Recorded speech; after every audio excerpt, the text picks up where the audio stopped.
Al final del capítulo 12 del Evangelio según San Marcos y al comienzo del capítulo 21 del Evangelio según San Lucas, se presenta un episodio en la vida de Jesús cuando ya ha entrado por última vez a Jerusalén y poco antes de que sea prendido, juzgado, condenado, crucificado, muerto y sepultado, en donde él, con sus discípulos en el templo, está en la sala del tesoro o en el lugar donde se reciben las ofrendas de los peregrinos que acuden multitudinariamente a Jerusalén por la fiesta de Pascua.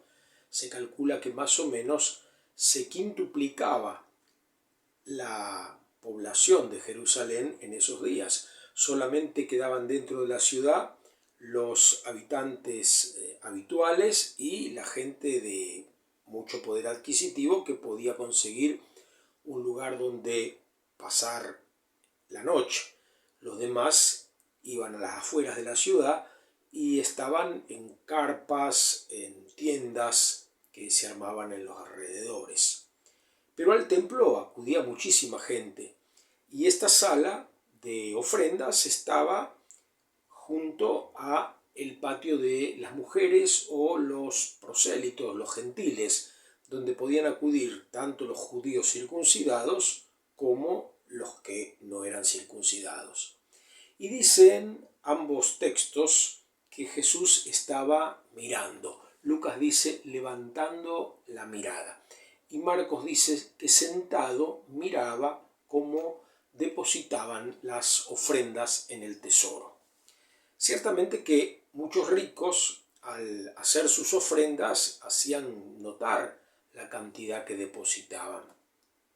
Pero Jesús descubre a una pobre viuda que solamente pone 2 moneditas de cobre. Y entonces dice a sus discípulos: ¿ven a esa pobre viuda? Les aseguro que ha puesto más que los demás, porque los demás ponen de lo que les sobra, en cambio ella pone desde su pobreza lo que tiene para vivir, su sustento, bion en griego, su vida. Ciertamente que Jesús no está condenando a los ricos que ponen de lo que les sobra, sino mostrando que esta mujer pone de su indigencia, de su pobreza. Ojalá todos pudiéramos dar de lo que nos sobra, para el culto, para obras de bien, para lo que sea. Lo tremendo es cuando alguien saca de lo que tiene de indispensable, aquello que le permite seguir viviendo. Eso es una injusticia. Y esta mujer lo hace porque su conciencia se lo dice, porque cree que tiene que de algún modo también contribuir a ese fondo que se usaba posiblemente después para hacer sacrificios pidiendo al Señor el perdón de los pecados. La mirada de Jesús, que se fija en la necesidad, en la miseria, en el gesto de esta pobre viuda.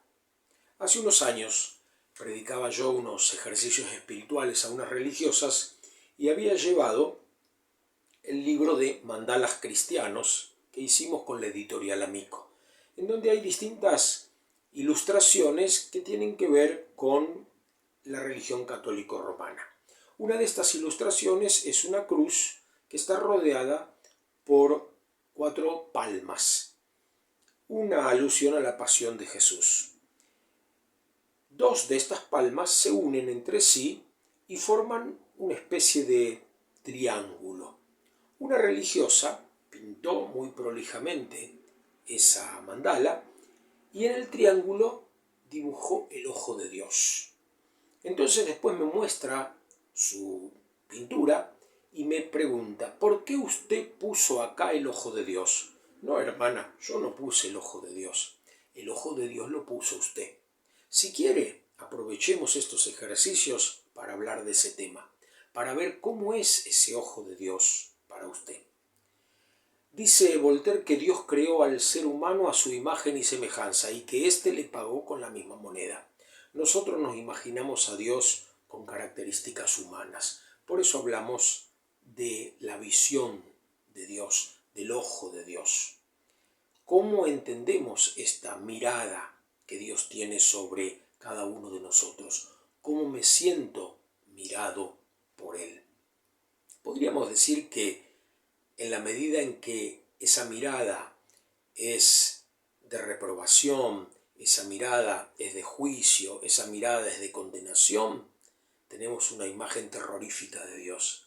Pero si es una mirada de misericordia, de comprensión, de compasión, es muy otra cosa nuestra relación con Dios. A veces algunas personas con mucho dolor me dicen: mi hijo, mi hija no cree en Dios. Y yo le digo: qué suerte. ¿Cómo qué suerte? Sí, porque si él confunde Dios con esa idea de Dios que nosotros muchas veces presentamos, esa caricatura de Dios que predicamos, que proclamamos, es mejor que no crean. Pidamos al Señor que nos llene de los mismos sentimientos de Jesús, que seamos capaces de descubrir esa mirada de un Dios bondadoso que hace salir el sol sobre buenos y malos y manda la lluvia sobre justos y pecadores.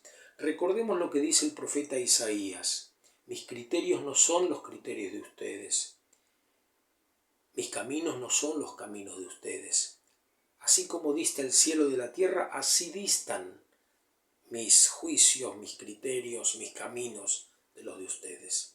Así dista mi mirada de la de ustedes. Yo no miro como miran los hombres.